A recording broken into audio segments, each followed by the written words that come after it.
হিন্দু ভাইদের দুর্গা পূজা, কালী পূজা, সরস্বতী পূজা এই ধরনের পূজাকে কেন্দ্র করে যে প্রসাদ বিতরণ করা হয়, বিভিন্ন রকম পুজো দেওয়ার পর যে খাবারটা বিতরণ করা হয়, এটা হিন্দু ভাইদের খাওয়া ঠিক আছে, কিন্তু মুসলিমদের জন্য এটাকে আল্লাহ পাক হারাম করেছেন।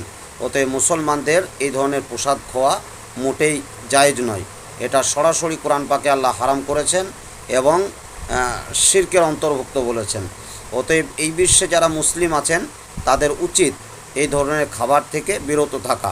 তবে আমরা হিন্দু এবং মুসলিম ভারতবর্ষে পাশাপাশি বাস করি, অতএব তারা আমাদের অনুষ্ঠানে আসে, আমরা তাদের অনুষ্ঠানে যাই।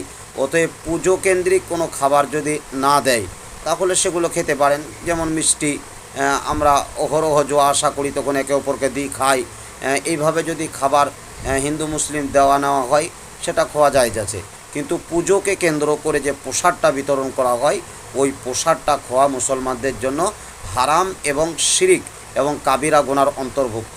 পবিত্র কোরআনের একাধিক জায়গায় আল্লাহ পাক মূর্তি পূজাকে হারাম করেছেন।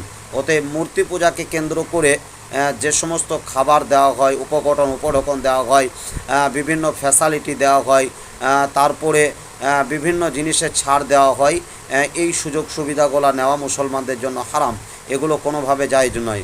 আল্লাহ পাক মুহাম্মদ সাল্লাল্লাহু আলাইহি ওয়াসাল্লামকে বললেন, কুল ইয়া আইয়ুহাল কাফিরুন, হে মুহাম্মদ তুমি বলো তোমরা যার ইবাদত করো আমি তার ইবাদত করি না, আর আমি যার ইবাদত করি তোমরা তার ইবাদত করো না। অন্য জায়গাতে বলা হয়েছে কুল হু আল্লাহু আহাদ, বলো আল্লাহ এক এবং অদ্বিতীয়। অন্য জায়গাতে বলা হয়েছে লা ইলাহা ইল্লাল্লাহ, অর্থাৎ আল্লাহ ছাড়া প্রকৃত কোনো মাবুদ নেই, অর্থাৎ আমরা এক আল্লাহতে বিশ্বাসী। ওতে আমরা আল্লাহর ইবাদত করি, নামাজ রোজা হজ জাকাত এগুলো আমরা আল্লাহর করে থাকি। অতএব এগুলো করা আমাদের জন্য জায়েজ। অতএব হিন্দু ভাইদের বিশ্বাস অনুযায়ী তারা দুর্গা পূজা, কালী পূজা, সরস্বতী পূজা, লক্ষ্মী পূজা, তারপরে দেওয়ালি পূজা, বিভিন্ন ধরনের পূজা করে, সেটা ওদের জন্য জায়েজ। লাকুম দিন ও কুমলিয়া দিন, ওদের জায়গাতে ওরা থাকবে, আমাদের জায়গাতে আমরা থাকব।